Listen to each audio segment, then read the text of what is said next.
नमस्कार दोस्तों, आज फिर से स्वागत करता हूं सुखदीप की आवाज़ में। दोस्तों, कहानी को पूरा सुने और आप इस चैनल पर नए हैं तो वीडियो को लाइक करके चैनल को सब्सक्राइब करना मत भूलना। मेरी पत्नी सीमा को अचानक अपने मायके जाना पड़ा क्योंकि उसके बचपन की सहेली दीपिका की तबीयत ठीक नहीं थी। घर का सारा काम संभालने में दिक्कत हो रही थी, इसलिए उसने अपनी छोटी बहन काजल को कुछ दिनों के लिए हमारे साथ रहने के लिए भेज दिया। सीमा का स्वभाव बहुत ही सरल और सीधा साधा था। वह पढ़ाई पूरी करके अभी काम की तलाश में थी, तो इस दौरान हमारे साथ रहना उसके लिए भी मददगार साबित हो गया था। नमस्ते दोस्तों, आज की कहानी में आपका स्वागत है। इस कहानी में एक लड़के का किरदार निभा रही हूँ। मेरा नाम दीपक है और मैं बैंक में कैशियर पर काम करता हूँ, इसलिए मेरी दिनचर्या काफ़ी व्यस्त रहती है। शादी के बाद नंदिता पूरी घर की जिम्मेदारी संभाल रखी थी और उसके बगैर घर का माहौल सुना सुना लगने लगा। दीपिका खुद इतनी नाजुक और सुंदर थी कि मैंने उसकी सहूलियत के घर के कामों में मदद करने के लिए हमेशा किसी को रखा था। दीपिका भी इस बात को समझती थी और उसने खुद ही घर के छोटे मोटे काम करने की जिम्मेदारी ले रखी थी ताकि मेरी दिनचर्या में कोई परेशानी ना आए। दीपिका के मायके जाने के बाद जब रात होती तो घर का सुनापन मुझे बेचैन कर देता। इस अकेलेपन में मुझे दीपिका की बहुत याद आती।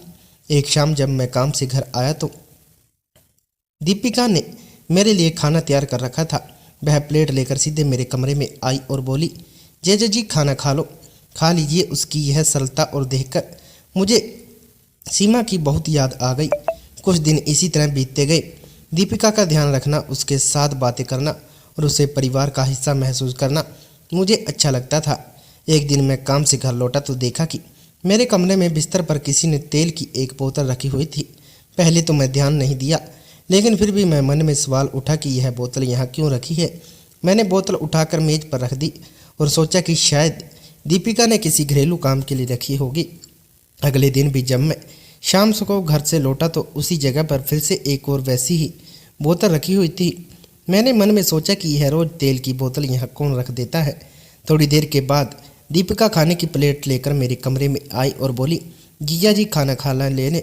मैंने उससे पूछा, यह तेल की बोतल रोज़ मेरे कमरे में क्यों रखती हो? उसने हंसते हुए कहा, दीदी ने कहा था कि आपका सिर दर्द होता है तो रोज़ तेल से मालिश करने को। यह सुनकर मुझे बहुत अच्छा लगा कि दीपिका की गैर मौजूदगी में भी दीपिका उसकी हर बात का ध्यान रखती है। लेकिन फिर भी मेरे मन में शंका हुआ कि मैं कितना तेल का इस्तेमाल किया कि बोतल पर बोतल ख़त्म हो रही है। तब तक टेबल पर लगभग 10 से 12 बोतल इकट्ठा हो चुकी थी।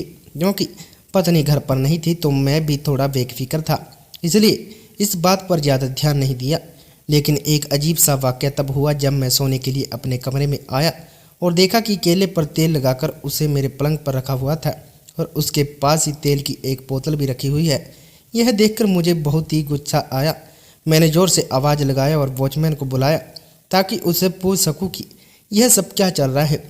वॉचमैन आया तो बोला, साहब मैं गेट पर ही बंगले की रखवाली करता हूँ और आपकी आवाज़ के बिना कभी अंदर नहीं आता, इसलिए मुझे इस बारे में कुछ भी पता नहीं है, मुझे माफ़ कर दीजिए। यह कहकर वॉचमैन वापस गेट पर चला गया।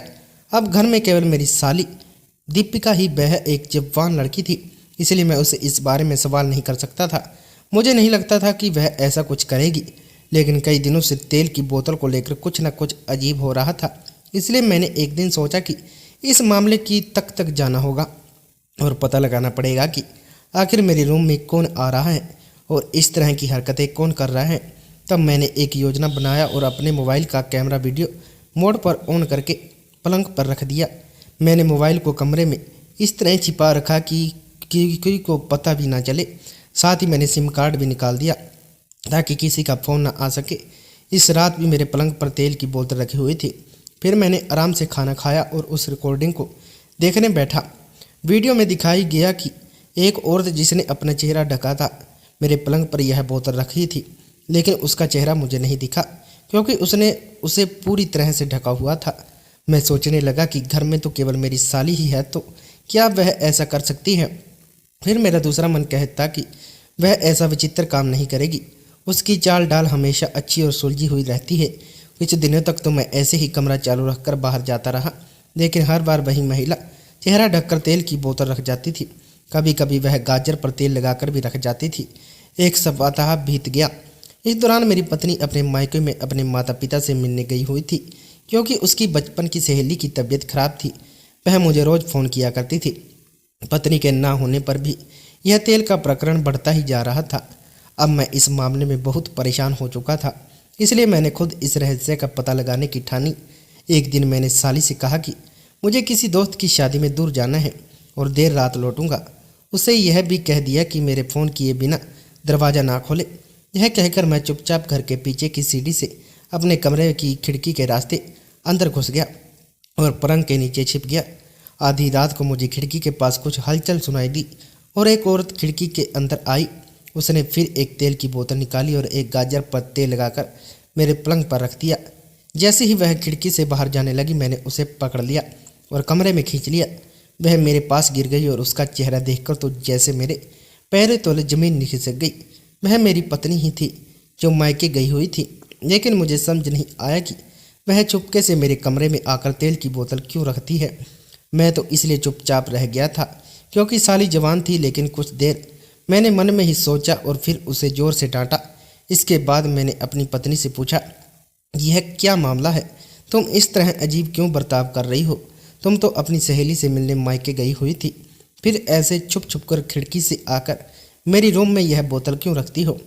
मेरे सवाल पर उसका चेहरा शर्म से लाल हो गया। उसकी सच्चाई अब मेरे सामने खुल चुकी थी। अब मेरी पत्नी सच मुझे पता चल चुका था। फिर वह अचानक रोने लगी और कहने लगी, शादी के 4 साल बाद भी हमें कोई बच्चा नहीं हुआ, इसलिए मैं एक वैद्य जी के पास गई थी। उन्होंने मुझे बताया था कि अपने पति को बिना बताए एक खास जगह पर जैतून का तेल लगाओ। मेरी पत्नी दीपिका ने आगे कहा कि वह इन दिनों अपनी एक सहेली के घर पर रह रही है, क्योंकि वैद्य जी ने कहा था कि इस अवधि में वह मुझसे दूरी बनाए रखे। यह सब कहकर वह और भी रोने लगी। उसकी बातें सुनने के बाद मैंने उसे अपनी बाहों में भर लिया और कहा, अरे जान, तुम्हारे अलावा मेरा और कौन है? अब मुझे समझ आ चुका है कि मेरी पत्नी मुझसे क्या चाहती है। इस बीच हमारी यह पूरी बातचीत दरवाजे पर खड़ी मेरी साली देख सुन रही थी। तब वह अपने मुंह पर हाथ रखकर मुस्कुरा रही थी और यह देखकर मुझे भी बहुत शर्म महसूस हुई। इसके बाद हमने वह सारी बोतलें पास के कूड़ेदान में फेंक दी, क्योंकि मैं भी इन उपायों में विश्वास नहीं करता था।